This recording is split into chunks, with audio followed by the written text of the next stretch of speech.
Kevin's got to suggest that too. They want us to do a fancy white mounts. Oh, nice. Am I holding that up for them? Sure. Otherwise, I think Against my black shirt?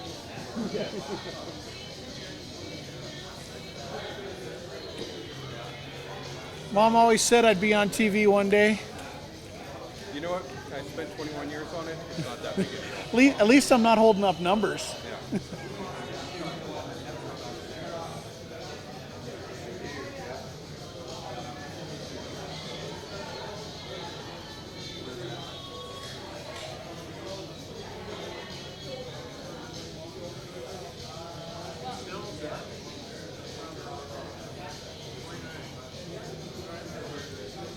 Yeah, it is sort of comical. I moved to Calgary to get away from it.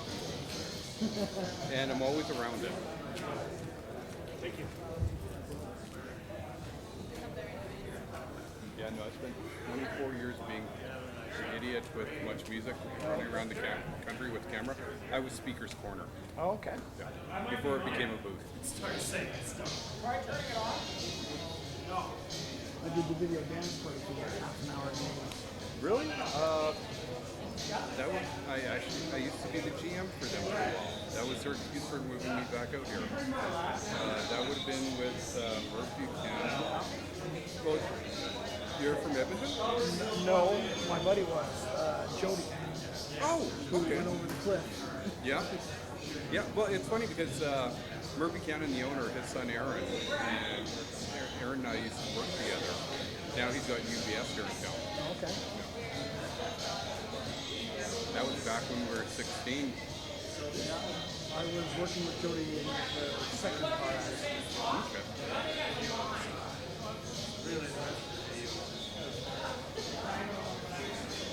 Yeah, so yeah, that would have been back in the original Sean Miller days and what Mike Conley. He was the original guy. Merv is the only one I Yeah.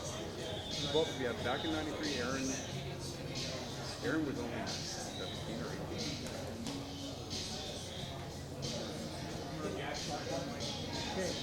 What you said, $50 a night. Yeah. Actually, Murph lives in Calgary now. Yeah. Yep. Him and his wife moved out there. Because it was funny because how it worked out, my agent was Murph's partner in the video series. So it sort of worked out that whenever we were in town, they're going, hey, could you do some work for us?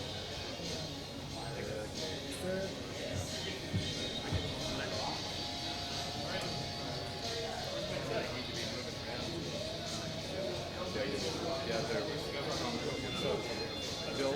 Bill's other like beef brand bands like Felix, Yeah. Yeah, yeah, Bill was my agent. Yeah, so. Oh, okay. Yeah. Yeah, so whenever Helix was around, that's how he got me into music. It was a good excuse because they used to use much video dance parties equipment, like the lights and speakers, for their shows.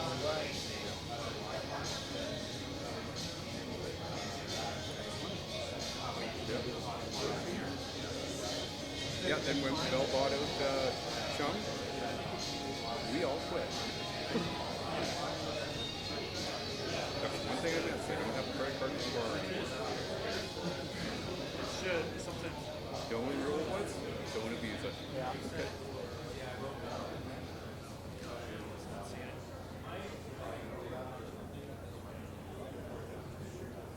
Yeah, no, Murph's got his all his oldies bands. They're all playing in Mexico right now. Unfortunately.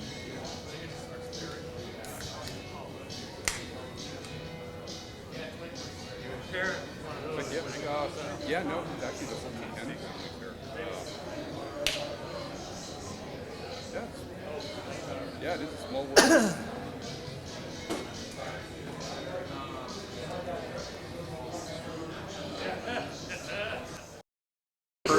No, I have my footage on like there's a fair bit number of hills there. Oh yeah. Regular horse trailer. Yeah, I had 2 horses, big horse trailer, camper. Yeah, man.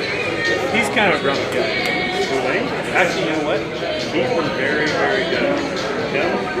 Actually, you know what else we realized going down there on the long. We're gonna be pros next time. They've been actually really good in the last couple of weeks. Really good. Oh, that's surprising.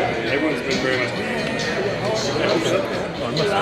Still, You just gotta fumble your way through like one. paperwork right now. Oh, is that right? There's so many of them.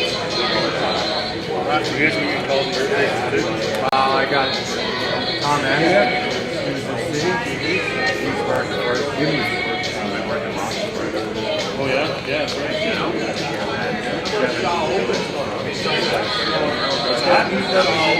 If there's a shop open, I'll take it.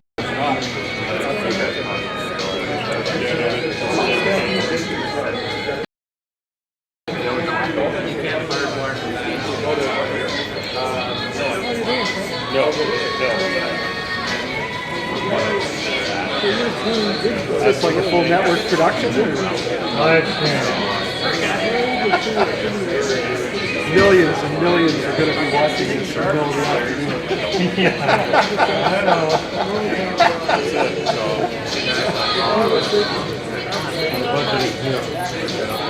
Yeah, I can tell. What? I think it's all working. You are being live. Oh, jeez. Audience So is this, you're going to be in a little tighter on there, so this is probably okay here. I'll go in a bit more. Hold on. What's the deal with the tape?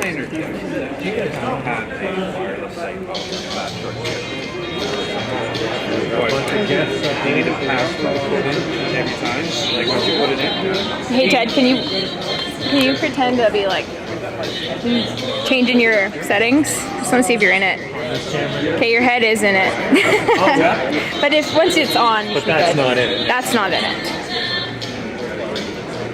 Was it up there? Yeah. Oh, what? Yeah. It was just It doesn't really, that's going to be the main video and other shit we've already. 10 days a year, really. Just because of the noise bylaws. Yeah.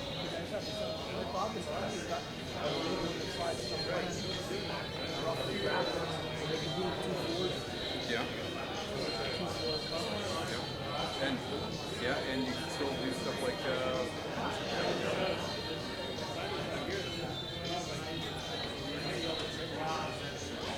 sort of suck because I just did all the broadcasts here in the grandstand. Now we just need to get people that actually know what it does. I have no idea what you're talking about. I never had this song. Well, I actually went with the simplest system. I just went with Black Magic 4K ATEM. Basic to run, and so we're running HD now. That's all I wanted. Yeah. You don't have to run wires, you just run fiber. Throw a converter on, you're good to go. And you still have to stick signs all over the same. Well, no one wants to touch it because it's software based. Okay, good. It's not a switcher. Yeah. Like there's this old fashioned time. Panasonic switcher.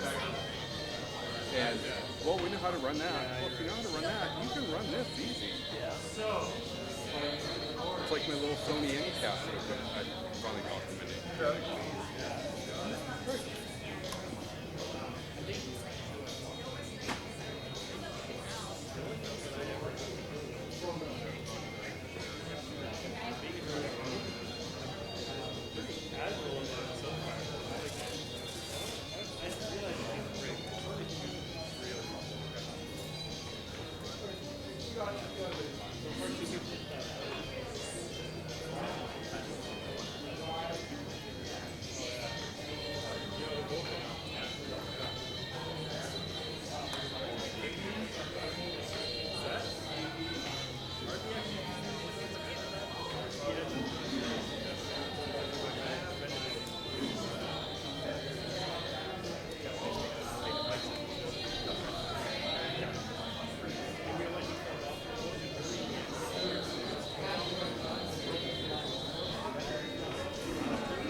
I know, that's what we were just told, so that's why I'm taking it off. Ken's got a wire on the map, so it's going to be moving. Yeah, okay. So we can plug in up there? Yes. Thank you.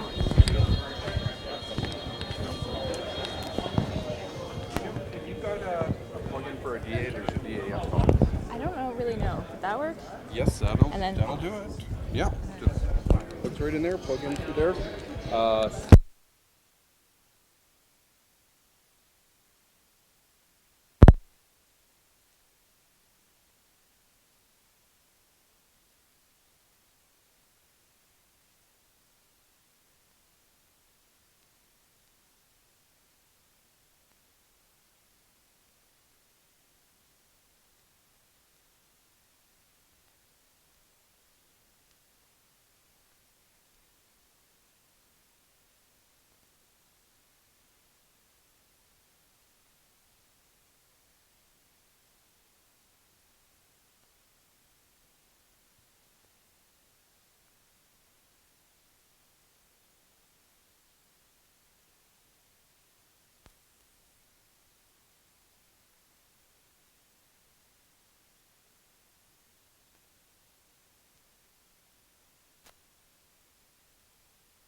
Yeah, I mean, I'll hold it there.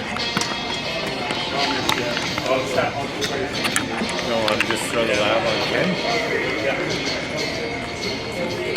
Mind you, he's probably not the only one speaking. Yeah, I think you said there's going to be 4 people or something. We got 2 mics up there and 3 chairs.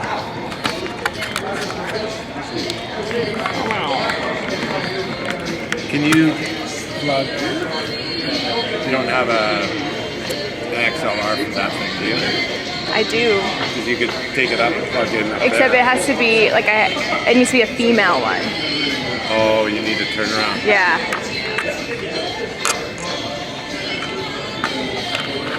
Oh, I see. Yeah. You're the other end. The Yeah. transmitter, you don't have an XLR for that. Plug a stick mic into that transmitter. That's what they need. Yeah.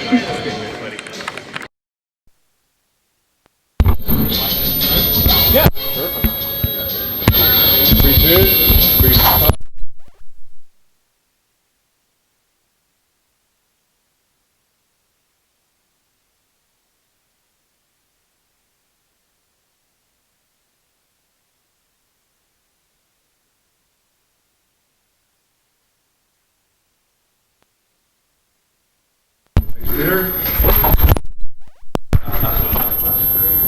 the deputy mayor and the ward councillor.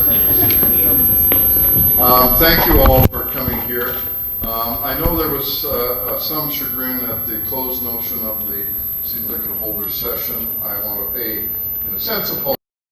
The fact of the matter is that we've had a long tradition of chatting with them in a private session.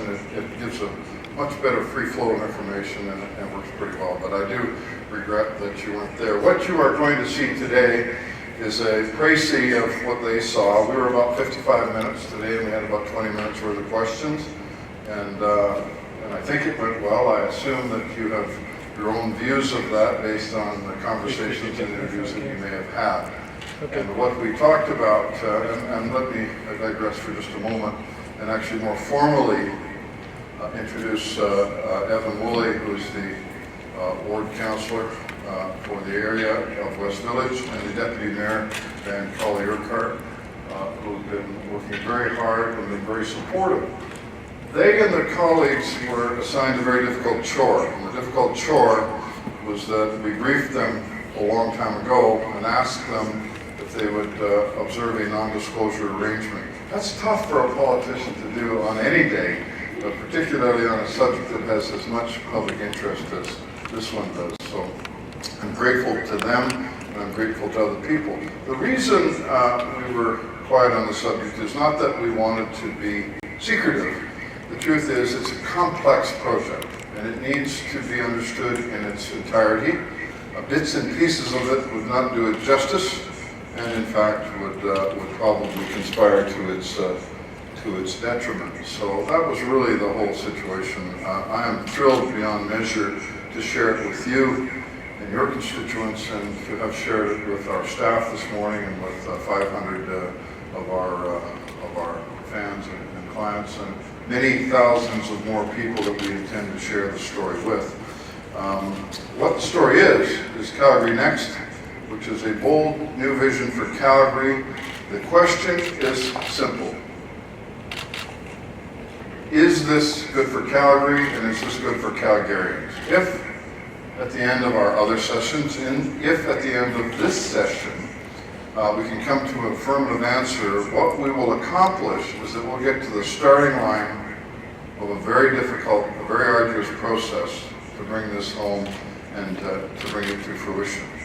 Nothing good is easy, but doing nothing is really easy. And this is the antithesis of doing nothing, I assure you.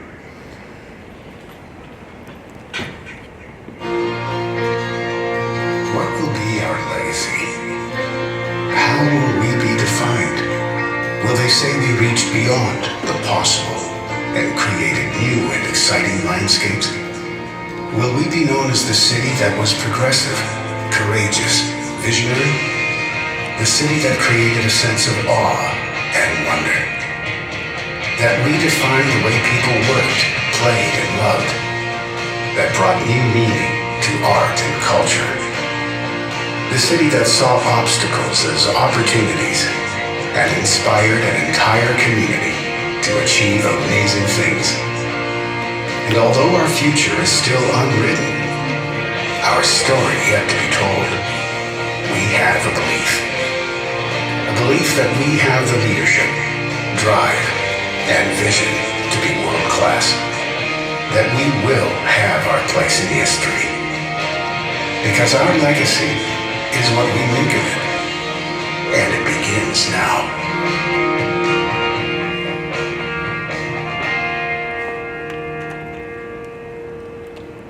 Calgary Next, live, work, play, is exactly what it means. There's lots of rhetoric on the subject of live, work, play. Lots of cities and communities have tried to accomplish it. It's a very difficult task. You can build an entertainment district, you can build bars and restaurants, you can build places for people to live, and you can build places for sports enterprises and facilities to be. To combine them into a compelling project is the challenge. And where that challenge begins is in West Village. In 1924, they began to treat railroad ties and telephone posts with creosote in the West Village. They They got some of the creosote on the telephone poles and on the railroad ties, and apparently a considerable amount of it ended up also in the ground. You're going to hear a lot, you've already heard a lot about the contamination, and ironically, if we are successful, it will be one of the great attributes in the sense of we may become a catalyst to clean it up. That's what it was yesterday. Today, it's home to the Greyhound Bus Depot, it's home to JSL Chef City, it's home to Renfrew Chrysler and the Pump House Theater. I had a nice chat with Scott, who runs the Pump House Theater. He's a cool guy. He said, is there a place for us here? And of course there is. They've been there and they refurbished Old Pump House. They've done a beautiful job. And I think it was a good segue, a good opportunity. And I asked the group this morning, the 500 people, asked them, how many of you use a public library? And there were a few hands, not very many. And I said, how many of you are glad that we have a public library, $200 million public library here? And almost unanimously, all of them were. Because the public library is great for our city, even if you use it or even if you don't. I spoke with the chief executive of the Greyhound, Canadian Greyhound Division, and said, how do you feel about what we're thinking about? I have heard that you would be prepared or would like to be elsewhere. He said, actually what I'd like is a cheaper lease. But the truth of the matter is he understands what we're trying to do, and he appreciates that. The two car dealerships have demolition clauses in their leases, and that is that they would one day anticipate the notion that a project like this would take place. What we are contemplating is that bold new vision is threefold: a field house, an event center, and a football stadium. I'll explain more about that as we go along. This is a view looking westward. That's 14th Street. If you don't recognize the area, it's because it doesn't resemble that in any way right now. At the last Board of Governors meeting for the NHL, we sat in a meeting and Edmonton was providing an overview of their project, and Tom Wilson from the Detroit Red Wings was providing an overview of their project, and Tampa was providing a view, as was Buffalo. And kind of the lights went on all over, and I said, or I didn't say, but we all said almost in unison, one of the most transformative issues that's taking place in North American cities today is sports. They're no longer building a rink or a stadium. What they're doing is they're transforming cities that have become very powerful economic engines for change, for revitalization, for taking cities like the nearly bankrupt city, the once bankrupt city of Detroit, who now look at hundreds of blocks and the Detroit facility as an important element in their rebirth. Let's look at the Fieldhouse. Asked the group this morning, this was a sort of an archetypical situation. How many people know what a Fieldhouse is? Most people kind of get it. For the last 30 years, not less than that, Jason Zoran, who leads the Fieldhouse Society, has been trying to get the Fieldhouse in Calgary to become a priority. There's been RFPs for it, there's a site up at the Foothills Athletic Park constituted for it, and our good city fathers have deemed it the #1 recreation priority in our city. Recreation priority in our city, #1. And very quickly thereafter, they indicate that it is also the #1 unfunded recreational priority. You're going to hear a lot about lack of funding, pretty common in this day and age, and it's a fact of life. Priority for unfunded is a not very clever code word. What we need to do is help Diane and Evan, the mayor, city managers, move that priority forward so that after 30 years of the Fieldhouse Society trying to get that in place, that they can use this as an impetus for it. Regulation FIFA soccer pitch, does that mean we're going to have MLS soccer? I'm often asked about that. I don't think this market can handle MLS soccer, maybe in 10 years, maybe in 15 years, but we can certainly entertain and are happy to be talking about a domestic soccer league that might be a more modest beginning. And of course, you can't host FIFA soccer games without having the appropriate facilities. And this would go a long way to that. It's a 365-day-a-year facility. It's for amateur athletes, high-performance athletes, and those of us who are less high-performance oriented. And it's for everyone. It's not for the elites, it's not for the hockey players, not for the football players, it's for all of the citizens in our city, the young people. And when a kid walks out there and plays soccer, when a kid walks out there and plays soccer in the morning, and somebody else is doing something in the afternoon, that night, it will transform itself into a CFL football stadium. We'll talk about the direction of CFL football stadiums in a little bit. This field house and all field houses, and I was asked by Jason and the Fieldhouse Society, they said, is this going to be a hybrid? Is this going to be kind of a field house and kind of a stadium? I said, no, it's going to have the integrity of a field house, which has a 400-meter running track. It's going to have all of the elements that the city had prioritized that a field house should have. And how we're going to get around that nasty's not the right word, how we're going to get around that challenge of that 400 track and the deleterious effect that it has on sight lines on football stadium is not complicated. We're going to have retractable seats. If you go to Commonwealth Stadium, which is a beautiful stadium, in fact, if we had Commonwealth Stadium here, we wouldn't be looking to build a new stadium, but it has somewhat impaired sight lines when you contemplate the running track that goes around it. We can get around that issue here with, and it's not very scientific, not very technologically advanced, pretty simple process of retracting those seats. This would contain the basketball, badminton, the courts, the gymnasia, all of the aspects, the medical requirements that are generally associated with a public field house. So the operative word here is public. The operative word here is amateur athletes. Stadium, it's housed within the field house. We talked about the soccer pitch, regulation size CFL football field, all of the modern technological advances. We all understand McMahon, and we'll talk about McMahon a little bit and be grateful for McMahon because it served this community really well. Fixed roof. I asked the assembled group this morning, I said, how many of you purists would prefer to have an open air stadium? And there were a few hands. I realized that you might think that I'm biased. I said, how many of you think that it would be acceptable to have a covered stadium? And I would happily have you challenge or ask anyone. It was the majority of people.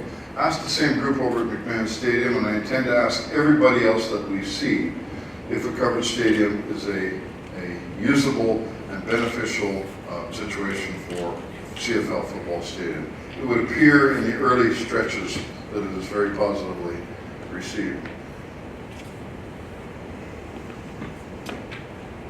The event center, sight lines. Now, normally in an event like this, or with our season ticket holders, or with general people, what you would do is you would unveil a beautiful picture of a beautiful building. It would be an artist's rendering. It would talk about sight lines. It would talk about a lot of things. I do want to tease you a little bit. Matt Rossetti, who's an architect from Detroit, and GEC Architects from Calgary, have been working on an extraordinarily innovative design.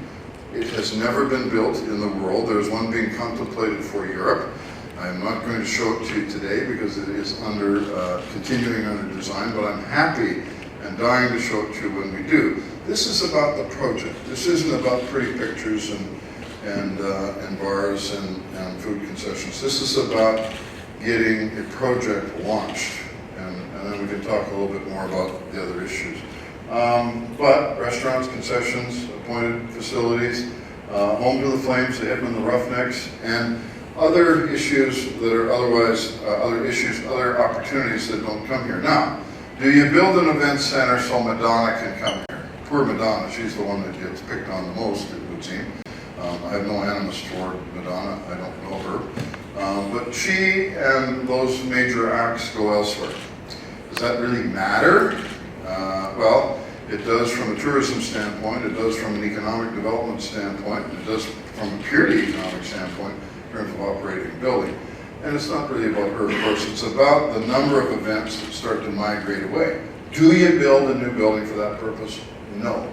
Do you build a new building because you don't have enough bathrooms? No. But when you start to accumulate and aggregate the challenges and issues associated with our building, you start to talk about why it's important that it go. Now the site.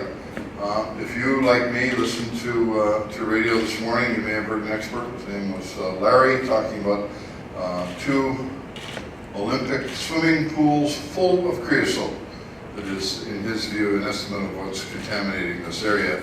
In fairness to him, he said he didn't know, but we do know that there is creosote contamination. We consider that a linchpin. We consider that an opportunity to clean this up.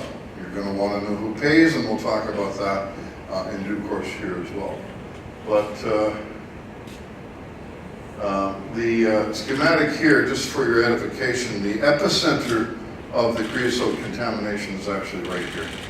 What some would say to you, well, why don't you just pick up this big old project here and move it over there, and that will seal the creosote contamination. We'll all live happily ever after. The problem with that is that you have to move the roads.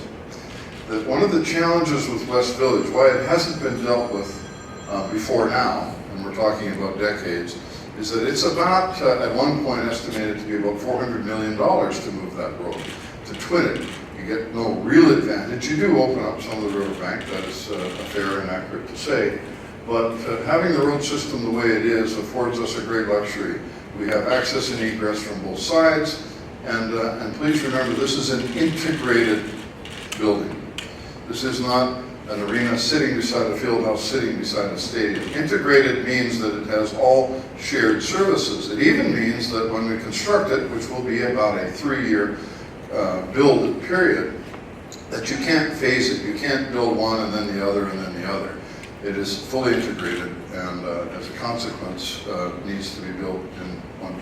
And the ability for us to come and go, both from a consumer standpoint and from a production standpoint, is very powerful and very valuable to that extent. If you go to this website, you're going to find some astonishing information, at least it was astonishing to me. You will find that the polluter, I think unprecedented, at least I've never heard of it before, has no liability for the pollution. Nowhere in North America I don't think you can build a gas station in Calgary and then abandon it and not have the liability for the contamination that it leaves. But in this case, that happened. Somebody, somewhere, long predating any politician in sitting office now, made a deal with somebody. And the current status is that the province of Alberta indemnifies the city of Calgary for the contamination liability. So, province indemnifies the city for that liability, unless the city moves the dirt. So, take a wild guess. How quickly do you think the city wants to absorb the liability and start to move the dirt? Probably never. If we were in office, I suspect that would be the same thing. And what that really leads you to is a sterilized site. Nothing good or bad or any other way is going to happen to that site unless we can break that deadlock. And we think that we can be the catalyst for that, and we'll talk about that. Future development. Question is, well, to whose benefit does that endure? It endures to all of our benefit, obviously, but the city owns the land. Let's stop on this land issue for a minute. Well, the city bought the land, and we're going to give it to you, whoever you are. The fact is that they're not going to give it to anyone. They own it, and they will continue to own it, as they will own the building and the facility, as you'll see as we move forward to that. But the future development is going to be critical in the funding model, and it's going to be critical. Obviously, it doesn't make much sense to build a project like this and not have ancillary services and products there.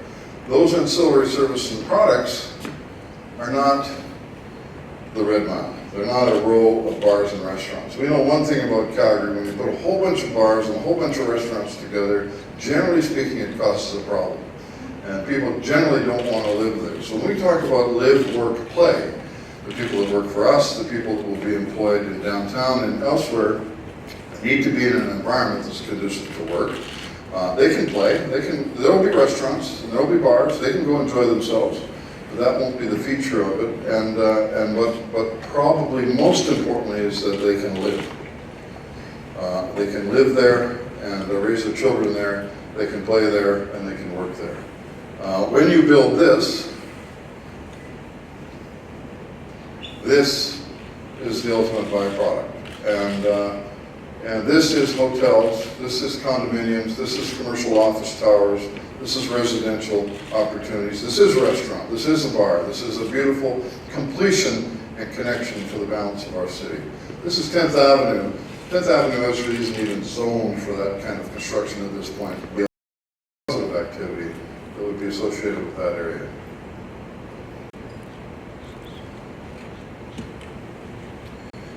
Calgary's economic strategy, upon which part of our concept is built. You can't read this and I regret that. Showcase Calgary's urban assets to the world and increase citizen participation in events. I can't hardly read it myself. To grow tourism, I'm not going to do that to myself, grow tourism through enhanced local attractions. This is on the order of New York and London and Paris, okay? If you've been in those major cities, if you've been in New York and you don't go to Madison Square Gardens, you're missing something. Go to the O in London. If we're going to be a globally consequential city and grow tourism through those attractions, this is exactly the kind of thing that we want to contemplate. We want to build a city where Calgarians can participate in sports and activities to the extent that they can. Somewhere this morning I heard that Vancouver is talking about being the healthiest city in the world, or wants to be. I think they stole that, because I think through motivation, inspiration, and education, which I will also qualify in a few minutes, I think we can help our city become healthier. As I have, if you've ever been volunteered raising money for the medical system, you know one thing: the best way to get involved in the medical system is to stay out of it, to be healthy. But position Calgary as a location of choice to live, visit, meet, do business, and invest. If you pine for the 400,000 population Calgary of the 60s, the 70s, and 80s, that ship has sailed, that bus has left the depot. Our city's growing and is going to continue to grow, and it's imperative that we make it an attractive place to grow, and we think that this kind of a product can help that. Talk about the modern era of arena construction. We talked about Detroit, and you know, it's interesting, the Edmonton Oilers and their arena comes under a lot of criticism from people in Calgary. Somebody said, well, how do you feel about that? I said, I would love to have that much criticism and have that building, because they have it and we don't. I won't opine on the structure of their deal, but I can tell you what, it's a powerful, powerful and valuable tool for the city of Edmonton. New York Islanders, $1 billion spent on the Madison Square Garden. The Rangers play Pittsburgh, New Jersey. Even going back here, the modern era of arena construction, frankly, takes place in the late 90s. It's when we renovated the Saddle Dome. And while we renovated and helped it economically, I'm not sure we helped it from the standpoint of usability. So even Chicago and some of these buildings here are being slated for consequential renovation and reinvigoration themselves. And although it seems like yesterday, we're here in 1983. The case for CFL stadiums is even clearly more compelling. Pardon me. The Toronto Argonauts are moving, not next year, but the year after. They're moving out of Rogers and they're moving into BMO Centre. That will catapult them up here. The Saskatchewan Roughriders are in the process of constructing a new stadium. Winnipeg is in a new stadium. Ottawa and Hamilton are all in new stadium. If you think the CFL is important to Canada, and if you think new facilities are important to the CFL, I think it would be pretty compelling and pretty reasonable to conclude that we need to get with it and get with the times and get ours. So why West Village? Why not here? Why not elsewhere? I think I would digress for a moment and tell you that we examined almost every square inch of the city looking for opportunities and places that would work to do what we do. We can build this building in one place and another building in another, but this area in West Village is perfect for what we're trying to do. got great connections, got great transportation, it's got great LRT. What we assume and what we hope is that the people that populate those office towers and work down there will leave their cars in those warm garages, they'll get on that LRT or they'll walk over and get involved with what's happening in our facility. The remediation of the site is a gift.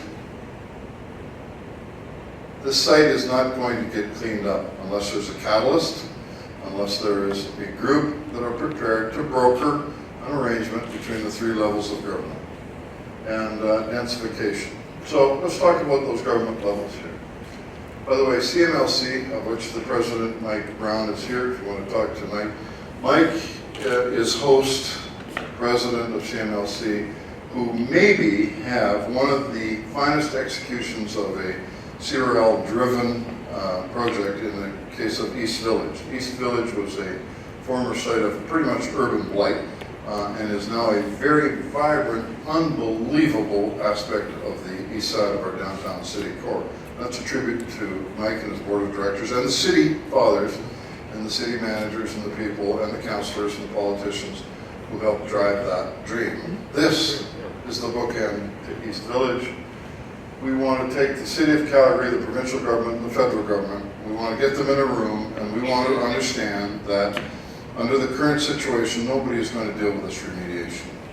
But can we as a group, can we sit down and can we talk about not pointing fingers and not talk about blaming who did what, and can we talk about a group effort to clean it up? The Prime Minister told me a long time ago, he said, I don't have money for hockey arenas, and apparently that is the prevailing wisdom everywhere, but that's not what we're talking about here. We're talking about a city building project, and the remediation could be one of the outcome gifts of that work. So if we build them separately, and by the way, there was a tweet that said this was a $1.2 billion project. It's not. It could be if you built them separately.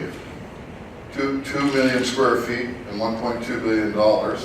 If you are smarter than that and you combine them and put them together, you get about 1.4 million square feet, you get about $900 million. You save $330 million.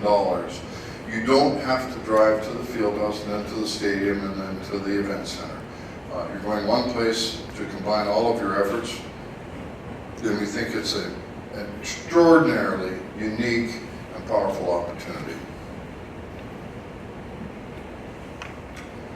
Okay, here's the money shot, as they say. This isn't much of a revelation to anyone now. I think it's been out there, but let's review it. So, 30 years of effort to build a Fieldhouse, about $200 million.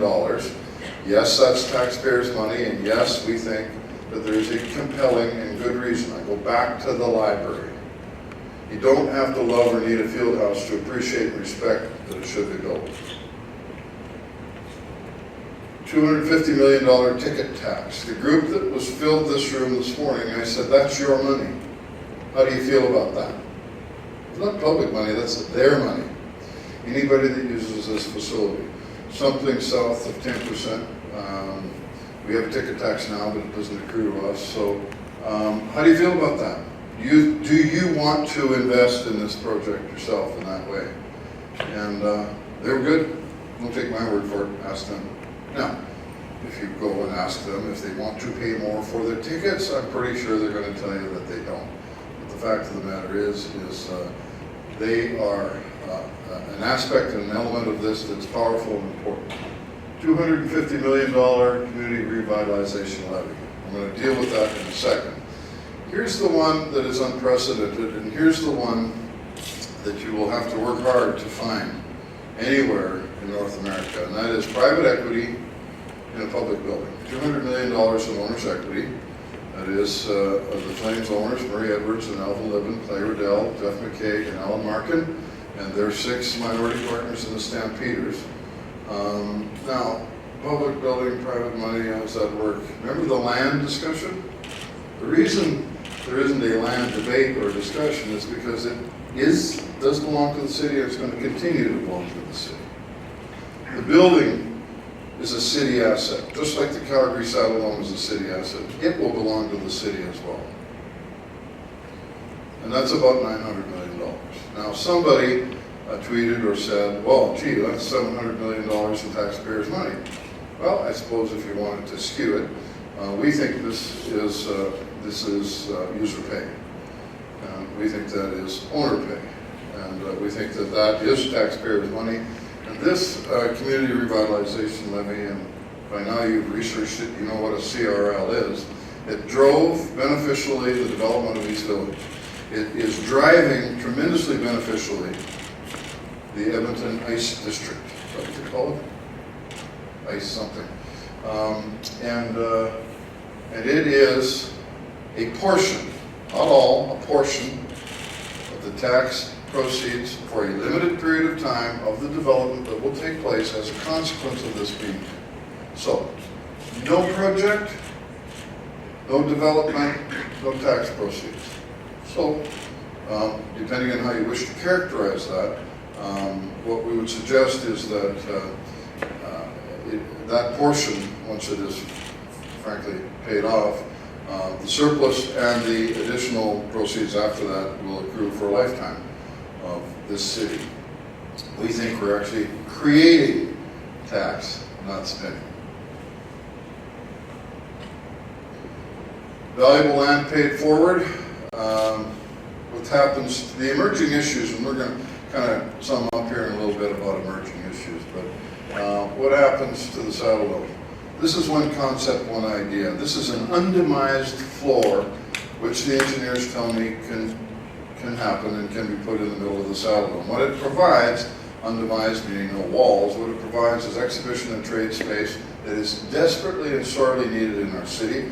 When combined with the BMO Center, and when combined with everything else that's going on in this area, it doesn't constitute a convention center by any stretch of the imagination, but it gets us much more critical mass, much more benefit. Now, is that the highest and best use? Is that the best idea?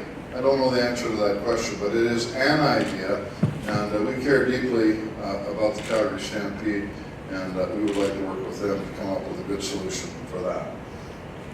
What happens with McMahon Stadium? It is challenging at best, complicated to contemplate how you could take that inverted concrete pyramid and make it do anything but disappear. What you're left with is a beautiful transit-oriented development opportunity. This city's crazy. We have Curry Barracks, we have the old General Hospital area, we have West Village, and now we would have this. Any city in the world would die to have open greenfield space to continue to plan or replan and restate their city. A citizen said to me, well, but this doesn't belong, that belongs to the university. I said, yes, and the university belongs to all of us. So I don't know what they will do with it. I don't know what they could do with it, but I can tell you it's a very, very valuable opportunity for our university. And I think that's a good group to have a great and valuable opportunity.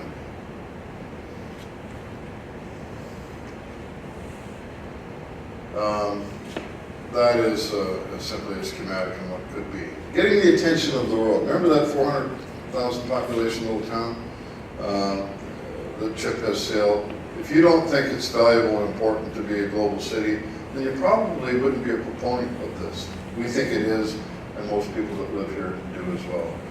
The opportunity to host events, healthy cities and healthy citizens. Quick story, and I know we're burning time here. We have a program, it's called Read and Give It a Shot. Kids go to school, they get a bookmark of a player for every book they read. Every year, at the end of the year, tear-filled parents come to me, it's like a parlor game. I say, watch what's going to happen here. They cry and they say, my kid read 15 books. With the advantage of the Fieldhouse, and with the advantage of our brands, and with the advantage of our foundation, we intend to focus considerably on the ability to help motivate, inspire, and educate young people and adults to healthier living. So it's a legacy. It's not my legacy. It's not Marie's legacy. It's all of our legacy if we can climb the mountain that's associated with answering that one question. Is this good for Calgary or not? We think in the affirmative, and we hope that over the next several weeks and months and years, that people will come to that same conclusion. That's the end of this part of the presentation. And Peter, I think we're going to take questions from the table now. Is that how it's going to work? We're going to break into Q&A part of our session right now. Just give us a couple of minutes to bring our table out to get organized. Again, we'll have some runners with microphones in the audience. Please signal. It's a little dark looking out here, so if we can't identify you, if you could just tell us your name as well as your affiliate just before you ask your question. Yes, Dave? No, I'm just waiting for the mic. Okay. I'm going to invite Evan Woolley and Dan Collier-Cart down. I assume that you have some interest in other views, and I think it would be efficient for them to be involved with us here.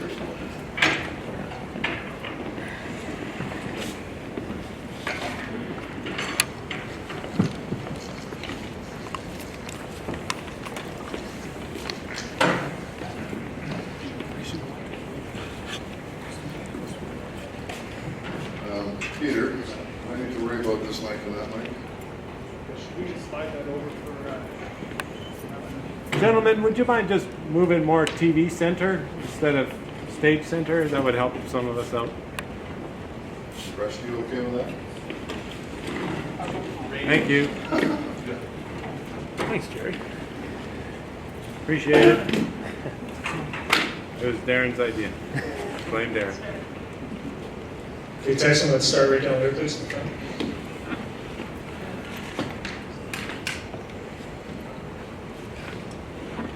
I'll start, Dave Rowe from News Talk 770. I'll start off with one for the councilors. How long have you guys been aware of the city, the request for the city funding of this project, and have you guys had any active discussions on that? Thanks for the question. I think I would take a step back and say it was in 2010 when Mayor Kanye brought the plan for West Village to council. And I think he actually had been working on it 3 years before then. And it was then that council passed the area redevelopment plan for West Village and the future vision of that area. And at that time, there was an indication and direction that we do further work, that we look at what community assets could go in there, that we look at all of the remediation requirements that would be necessary, that we would also look at the traffic impact studies that would need to be done in that area and so on, and also funding, knowing that sooner or later, as public officials, we were going to have to deal with the blighted area that we had there. So there were starting to be inklings of these conversations, certainly with West Village, but having been on council myself now for 15 years, I would say probably for the last 5 to 7 years, we've been talking about the Flames needing to expand and look at other venues, and certainly part of that discussion that I would add is I was really opposed originally to tax increment financing. It was the TIF financing model in East Village, because I thought, why would you want to put taxpayer dollars into putting in the infrastructure underground to encourage future development? Well, I think the story is told now.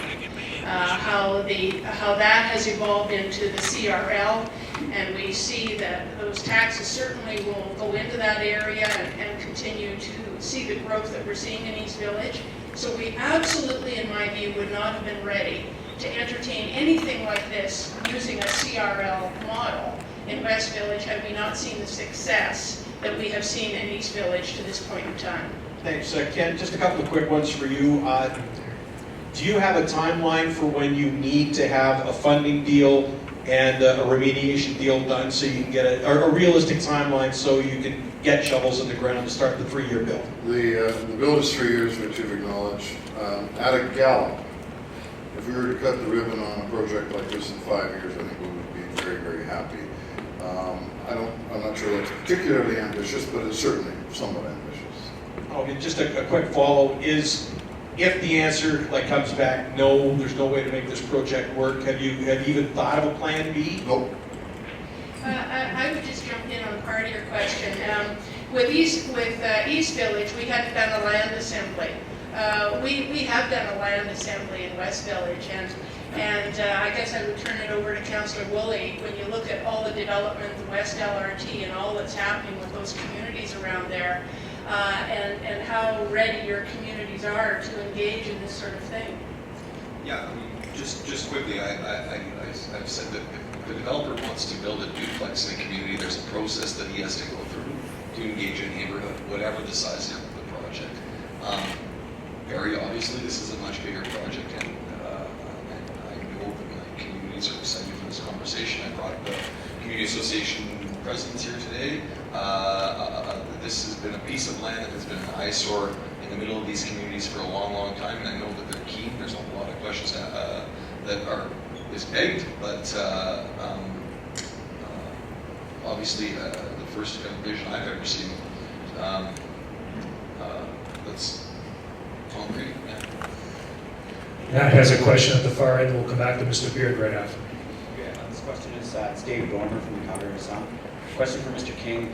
You said that you guys consider the $250 million ticket tax to be user paid, but I assume that that would recoup the money over a period of time. So where did that $250 million come from up front? We need a financing structure, Dave. There's lots of conceivable ways to deal with that. I think you've done some good homework. I think you understand how they did that in Edmonton. Whether or not we would emulate that or not is undetermined. For the councillors, they proposed $200 million that the city, for the city's Fieldhouse project, that is currently unfunded. So where do you guys propose that the $200 million would come from if you were to give it to this project? Well, I think at this point in our economy, when you really need to show confidence in the economy and you need more than ever a strategic partnership with a variety of players coming to the table, whether it's a 3P partnership or a 4P partnership. At the end of the day, what we need is a built-in Calgary solution to moving forward on this. We've always done things Calgary's way. And when you look at us needing 4 recreational centers and how we had to go about through the municipal infrastructure granting process that we built those. One thing I can tell you is that Calgarians are demanding us to put in more recreation facilities, more artificial turf for soccer. We have a very active, engaged community, and citizens are demanding these facilities all the time. So I think once we can demonstrate to Calgarians, through the conversation that Ken has outlined over the coming months, that we are serious, that we are open-minded, that we are going to do all we can to see this project move forward, it entices other orders of government as well. And so I think that's the message, although Mayor Nenshi is away. He has been open-minded to this project moving forward. Does he have some questions and concerns about the process and the cost of these things? Absolutely. But we're not going to let the dollar signs get in our way from doing nothing. Second, Don. Mayor Nenshi has released information that I think is fundamentally largely supportive, but he said there's no money. No money is code for priority. And what we hope to do is stimulate a priority through this process. That's part of the answer.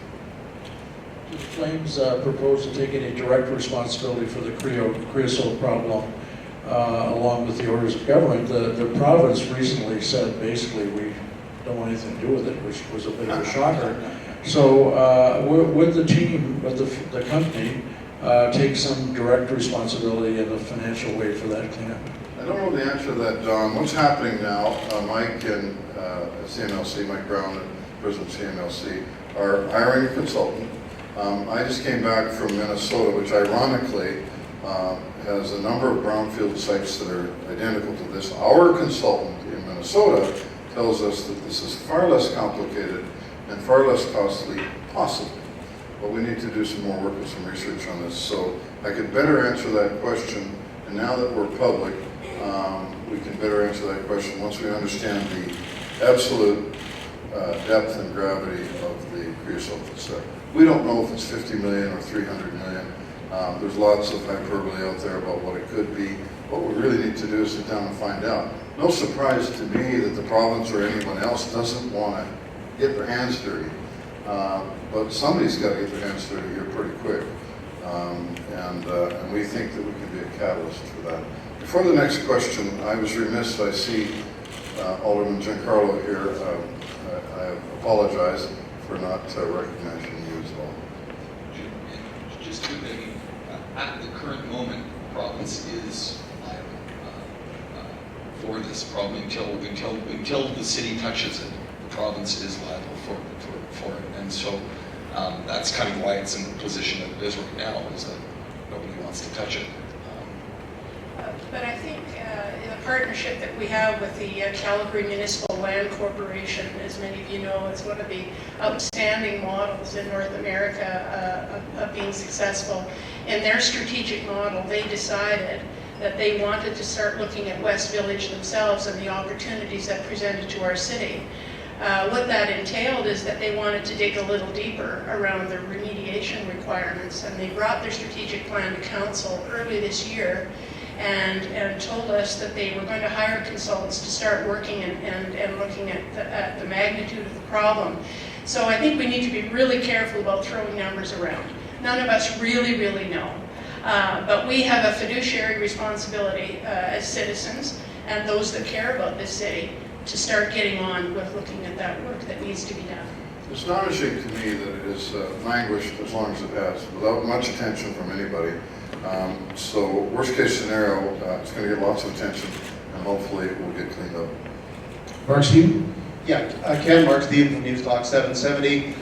Looking at the size of the buildings, have you got a seating capacity in mind for both? And just based on what I see and reading between the lines here, I get the sense you want public transit to bring your spectators to all of the games or to the venue for the Fieldhouse. Well, you have to answer in reverse, you have a requisite parking requirement. Nowhere in North America is there enough parking for sports facilities. And one of the best things that you can do for a city that's as congested as this one is to limit the availability of parking so that you can stimulate pedestrian walk to, leave your car in your office, leave it in your warm garage below your office tower, take the LRT, but we'll have to have some parking there. Capacity-wise, as you know better than most, we're about 36,000 at McMahon Stadium. The attendance right now is running around an average of about 28 or 29,000. It balloons sometimes for Labor Day and that type of thing, but we're contemplating 30,000 seats. We think a full and robust building is better than a partially full building, and pretty much all the psychology of sports would support that. And we think 30,000 is a good number. The other notion is the event center. We have 19,003 now. And we would come in about 19,000 to 20,000. No intent to make it bigger. What we want it to be is better, both of them. We're all about ergonomics here. We're about access, egress, about amenities and services. It's not about the fancy stuff. It's about providing a great experience because more increasingly with the advances in technology, it is more challenging to get people to leave those warm and wonderful technologically advanced basements and get out. But we really believe in the future of professional sports and amateur sports and the value to civic pride, and we want to make sure that we have a place that they're going to enjoy going to. Tyson, after Trevor, could you bring the mic to Claudia, please? Trevor Hall with the Herald. Ken, I just want so there's no ambiguity around the ticket tax. Will your organization be expecting or asking the city to provide upfront financing of that? I think I answered that with a resounding, I don't know. What we need to do... And if not, well, then what would the other options be then, if it's not the city? Conventional financing. Okay. Commercial financing. Okay. Sorry, I just have another quick question. What happened, I mean, there was at a point, there was talk about putting this project or a project like this, redevelopment, on the Stampede grounds. What barriers, or how did that fall through? How was that not, I mean, if there is no plan B, this is it, what happened to the Stampede grounds? There is I think that's a very fair question. I said we had looked at options. We looked at suburban options, and fundamentally, if you consider cities in North America that have built their buildings and facilities in the wrong place, it's essentially a death sentence for the vitality of the business. There isn't enough room. There's private property here and there's city-owned property beneficially owned by the Stampede. I suppose if we took it all, we could possibly contemplate that. There are many, many more transportation challenges, but probably most importantly, one of the key legs of the financing structure, which is the CRL, is unavailable. The CRL for East Village encompasses this area. There are no funds available from that sense. So it pulls a huge key piece of the funding mechanism up. And as you know, we need the province's sign-off on granting us the ability to have a CRL, right, as we did in East Village. So, you know, it all resources that cities have to have, especially cities like Calgary in the future, to do the sort of things and build the assets that we need in the future. So getting that CRL and working with the province is absolutely fundamental and critical to this vision. Well, one of the things that I've actually been I'm quite excited about this project is that we have been for a long time having a conversation about building a financially sustainable city, and our opportunities to have three significant areas. That we've got the Stampede Master Plan that is being developed. This will kickstart the West Village, which is 130 acres, and then the opportunity up at Foothills for us to build a very, very sustainable city that has an incredible amount of existing infrastructure. And there are infrastructure challenges within each of those areas, but the sustainability of this to rebuild these neighborhoods is significant. Claudia Canary, National Post. How much is the state of the city and the provincial economy providing an impetus for you to go ahead with this plan? You know, we could be in an economic slump for many years. Perhaps it could be lower construction costs, more labor availability. If you didn't hear the question, it is the current state of the economy, and I guess the answer to that is it's a very challenged economy. If you look historically, actually, even if you go back to the old World's Fairs, turn of the century, almost all of them were incubated and created in difficult economies, many of them to act as stimulus in that process.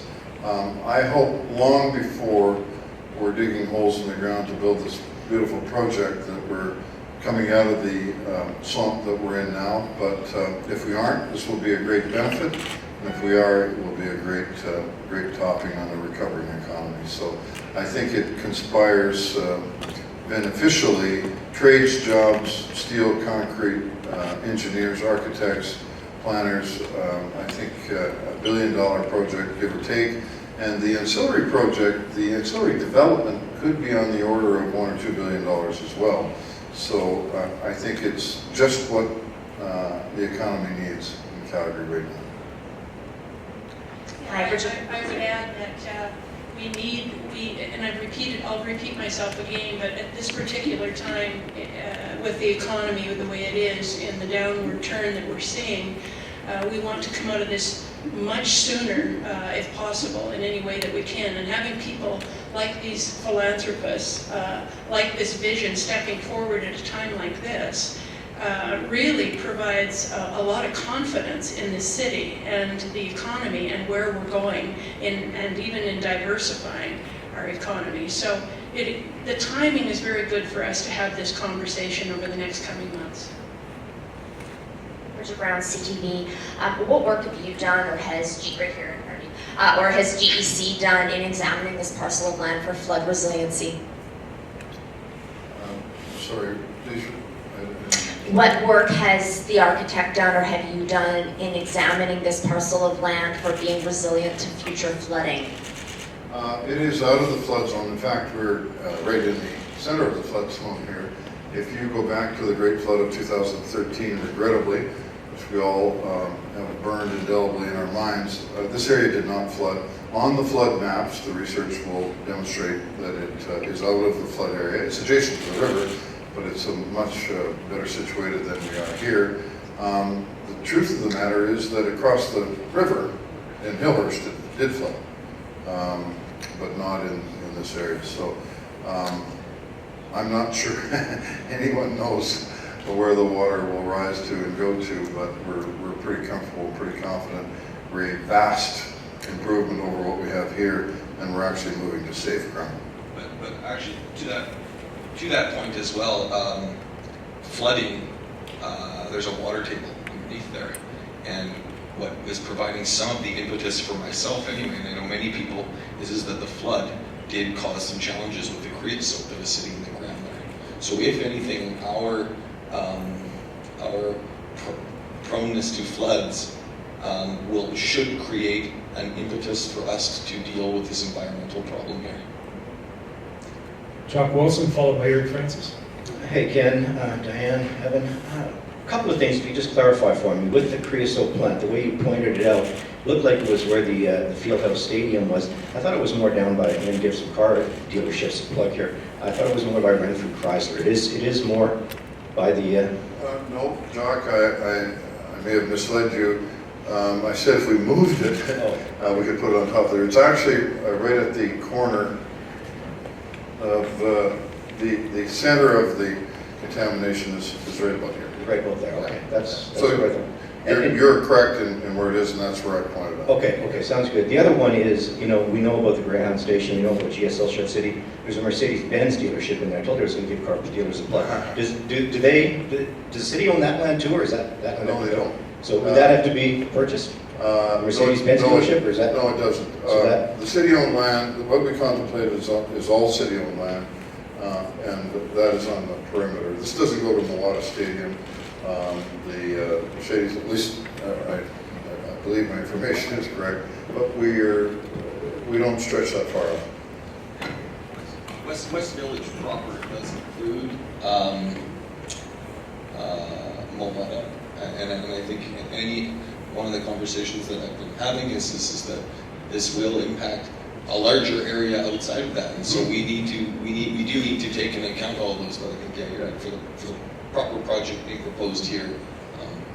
Yeah, I think the question was whether or not we would be needing to displace that area. We don't need to. My guess is it will be far more valuable to be used for other things. Ken, Eric Francis, Calgary Sun, how would revenues be split from building events like parking concessions, concerts? Because a lot of people are worried. Maybe help them understand that they think that all that will go to the owners, yet the public will pay for the bulk of this project. Can you explain how that's going to be split in things like concerts and things that people don't think of? I haven't heard that concern exhibited yet, actually, Eric, but the formula that we have with the Saddle Dome, which is a publicly owned building, is that we are the operators of that building. We have responsibility for operating and maintenance expenses and that type of thing. That's a negotiated process. I don't think there's going to be any concern about some level of greed or anything associated with somebody making too much money. Dave? Just for Ken or for the councillors, is there any thought to putting some sort of major event bid together, a Pan Am Games or an Olympics, to try and unlock some different level of funding to help get this built? I indicated in my presentation earlier today that this is not a stalking horse for an Olympic bid. I think that's really what you're referring to. The Saddle Dome actually endured to the benefit of getting the 1988 Olympics. It wasn't the reverse. It's commonly thought that it was actually the Olympics that built the Saddle Dome. Actually, the Saddle Dome helped get the Olympics. I have no idea whether it's appropriate or whether we should even consider contemplating an Olympic bid or a Commonwealth Games bid or anything else. If we did, this would be a huge asset and a huge infrastructure benefit that would be preordained. But there are other major sporting events that we can't even bid for because we don't necessarily have the facilities to do it. whether they're national or international events that we want to bring to Calgary. So it's not just Olympic bids and those huge projects for us. It's being able to attract those other soccer events and other such things as well. Thank you for your question. Have there been any discussions, for Diana again, have there been any discussions at all with the province about a CRL, with the new government, about the possibility of a CRL? Yes. I met with Finance Minister Ceci, who was very gracious. I briefed him on our project. I asked him and laterally sent a letter to the Premier outlining the notion of what we were here, and I suggested to them that at this point all we would like them to do would be to contemplate and consider the project once we become public. And it's not for us to get a CRL, that's actually the work of Calgary Municipal Land Corporation and the city, but I certainly indicated to them that that would be an aspect of the project. I did not get a positive or negative response on that. I couldn't foretell what their answer might be, but we're certainly going to try and present a compelling case to get them to agree.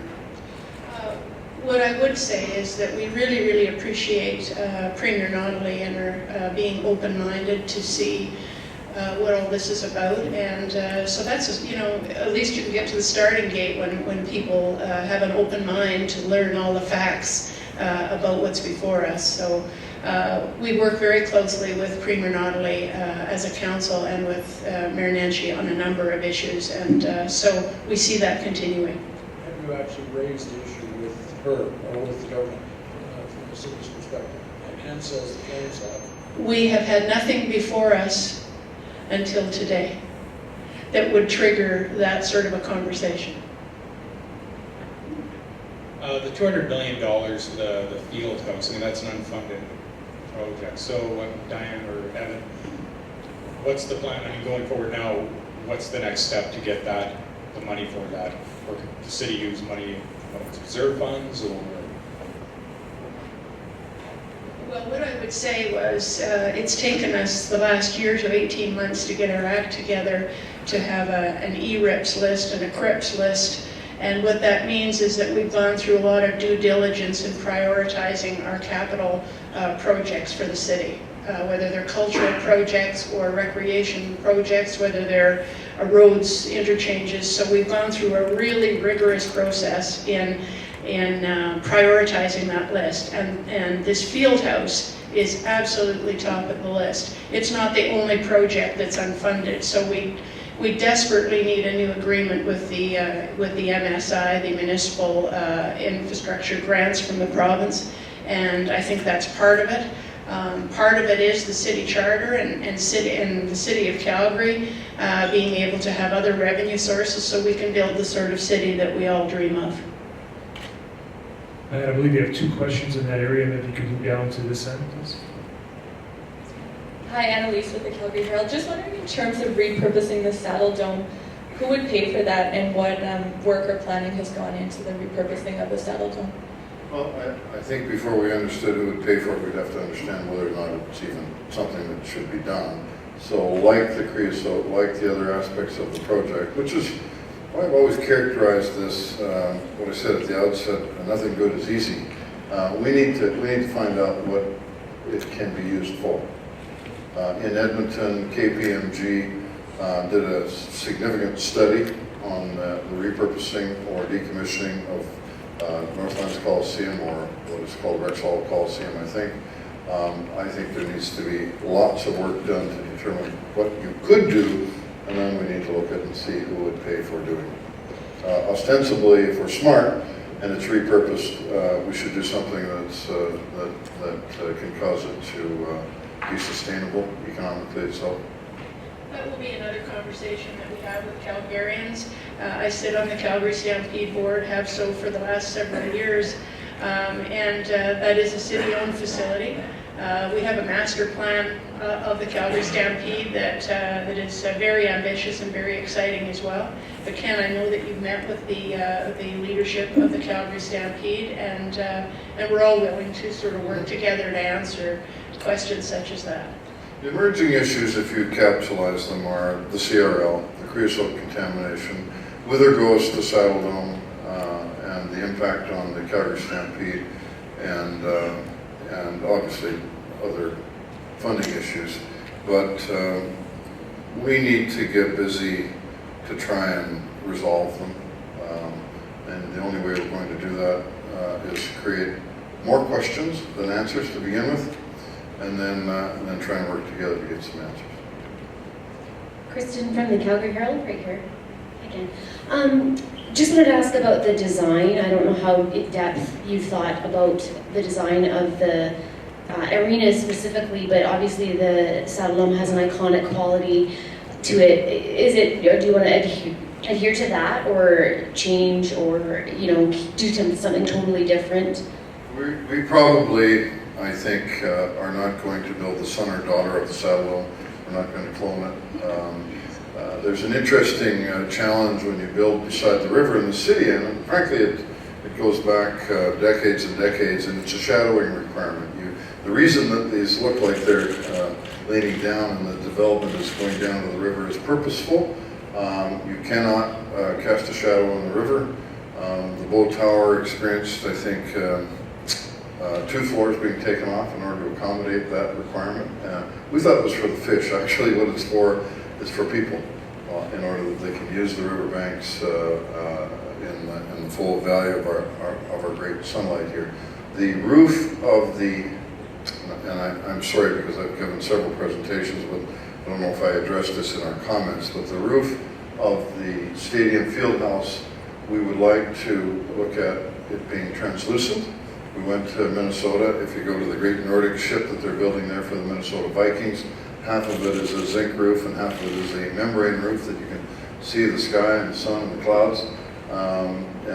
We're looking at that. It's a want to, not a have to or a need to. And of course you need a solid roof for the event center. So the architectural design, these are not designs, other than frankly the sloping shape, will be fun to unveil in due course.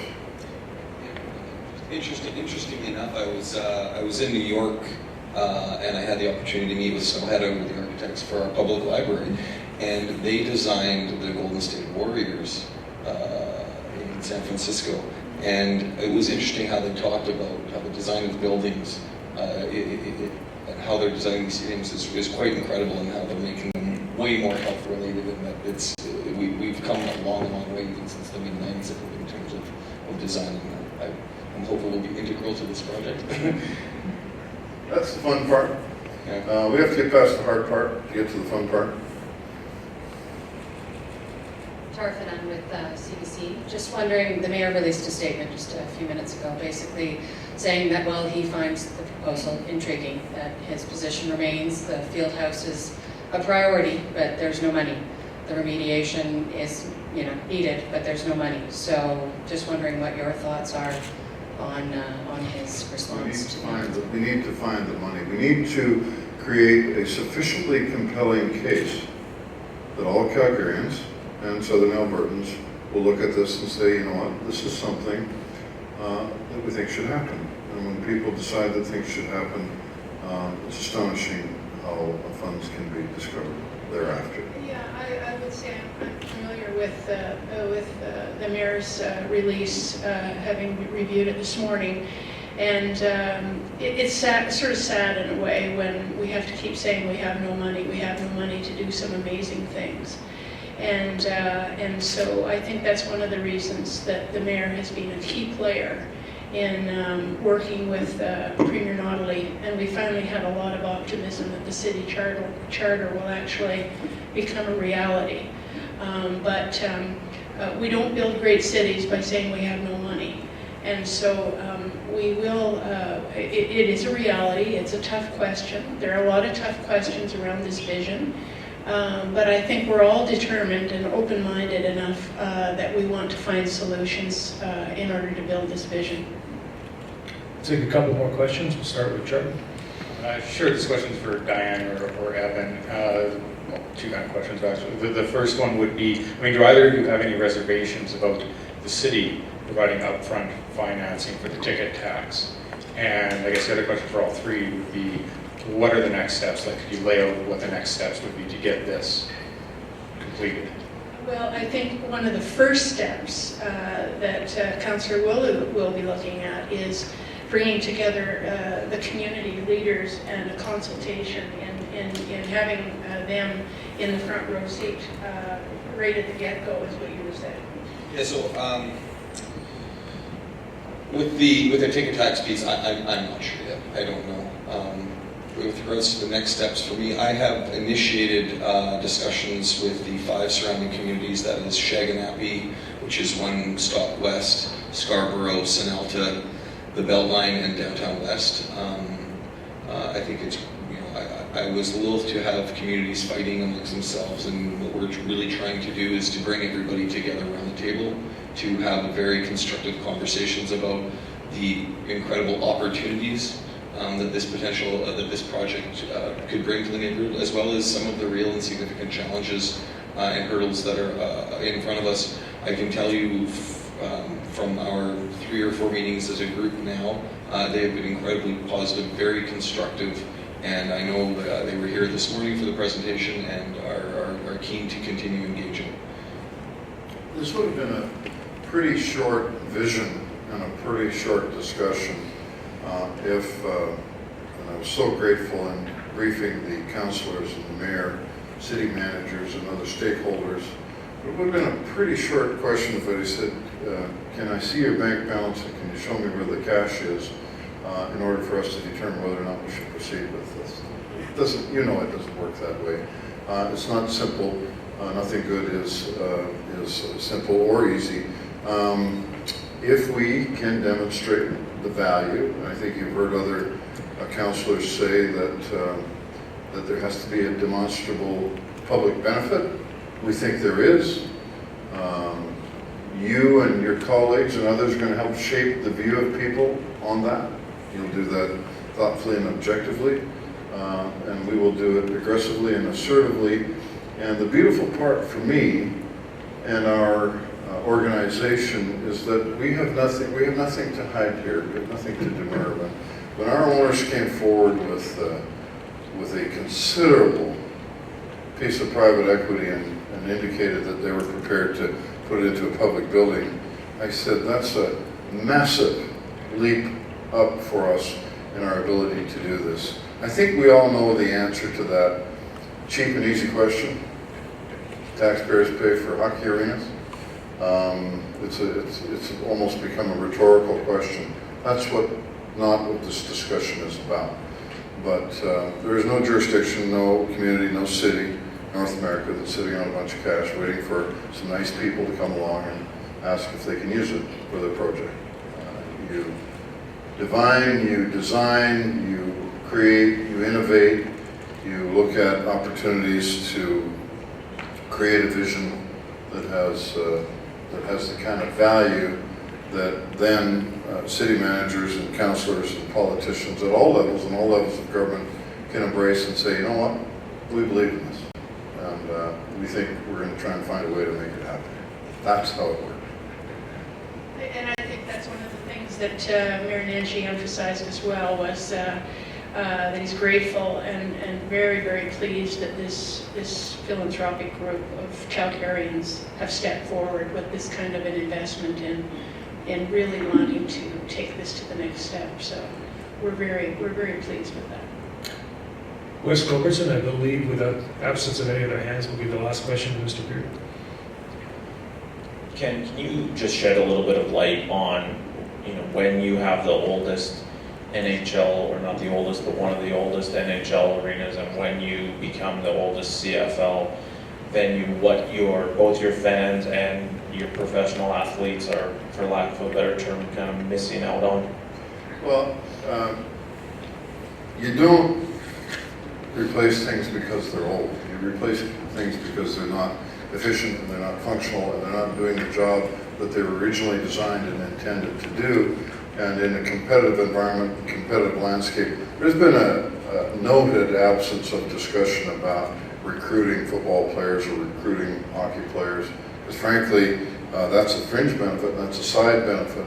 We haven't talked about the economic impact and the value of having professional sports teams, lacrosse teams, football teams, junior hockey teams, NHL hockey teams, the value both directly financially and from a morale standpoint, from a civic pride standpoint. But Calgary is a powerful economic engine of our country. We all know that, and it's an economic engine that's got some real serious challenges on it now. We're a really valuable cultural arts and culture center for our country. We're a really valuable part of the sports, professional and amateur sports fabric. WinSport, the beautiful facility here. The Olympic legacies have just been extraordinary. My guess is when the 1988 Olympic people started out with that vision and that dream, there probably wasn't any money around either. But I have a strong hunch that all of us are exceedingly proud that they persevered, that they pushed through, that we had those Olympics, and that those legacies continue to this day, including WinSport. So that's the price of poker. Have a dream and work hard to fulfill it. Just to go back one last time to the ticket tax, Ken, the mayor from Africa fires in a comment where he says the funding proposal includes a $250 million ticket tax, but is unclear if the city will be asked to provide the upfront financing for this. I know we've dealt with it before, but it's just more, if you could just give a little more clarity on that. I would love to give you more clarity on it, but I can't. We haven't even talked about how that would be financed, whether it would be financed commercially, whether we would even make the request of the city to finance that, or the province, or any level of government. But it clearly is a long-term stream of revenue that would need upfront financing. So We'll have about film at 11. Yeah, we'll have about 5 years to answer that question. We'll have about 5 years to get that question answered. The other question I wanted to ask, and finally, the city of Edmonton took out a massive roughly $600 million loan, which the Oilers are paying back. It's a lot more complicated than that, but basically the city took out a loan, and the money came from there, and then by various mechanisms, Daryl Cates and others are paying back that loan. Is there any suggestion that something like that might happen in this case? No. We have a different financial model entirely. I said during my comments earlier that they've been somewhat criticized from time to time for the structure and the methodology for it. They have it, and there is a structure for it. We chose not to, me too. Okay, let's do what Edmonton did. We chose to take an innovative approach, and talking to the councillors, it was pretty clear, even about where it would be and all of those things, what the entry fee was going to be, and it wasn't going to be trying to emulate the Edmonton model. But if somebody changes their mind, we're all ears.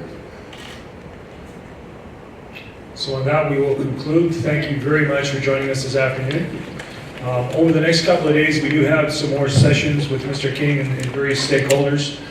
We will start booking one-on-one media opportunities beginning tomorrow, so if you want to reach out to our communications department, if you guys still have some interest and questions, we'll be happy to fulfill those over the next 24